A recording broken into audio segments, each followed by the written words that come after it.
ভাই অপেক্ষা যদি কৰিব পাৰিছা সফলতা তোমাৰ ওচৰলৈ নিজে নিজে আহিব।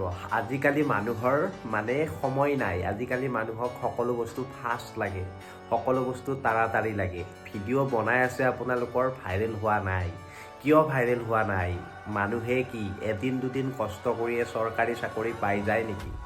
মানুহে কোনোবাই 2-3 বছৰ কষ্ট কৰাৰ পিছতো চৰকাৰী চাকৰি নাপায়, 10 বছৰ চেষ্টা কৰাৰ পিছতো চৰকাৰী চাকৰি নাপায়। ইউটিউব বা ইনষ্টাগ্ৰাম বা ফেচবুকো তেনেকুৱা এটা বস্তু। আপোনালোকে এদিন দুদিনতে সফলতা লাভ নকৰে। ইয়াৰ বাবে ধৈৰ্য লাগিব, ইয়াৰ বাবে কাম কৰিব লাগিব, দিন ৰাতি এক কৰিব লাগিব। তেতিয়াহে আপুনি আপোনাৰ ভিডিঅ' ভাইৰেলত পঠাব পাৰিব।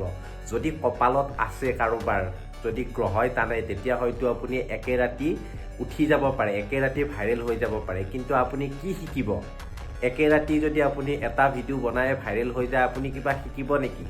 আপোনাৰ শিকিব লগা একো নাথাকিব। গতিকে লাহে লাহে ভাইৰেল হোৱা, লাহে লাহে বস্তুবিলাক জানা, তেতিয়াহে বস্তুবিলাক শিকিব পাৰিবা, তেতিয়াহে আগুৱাই যাব পাৰিবা। গতিকে অপেক্ষা কৰা, সফলতা নিজে নিজে আহিব এদিন।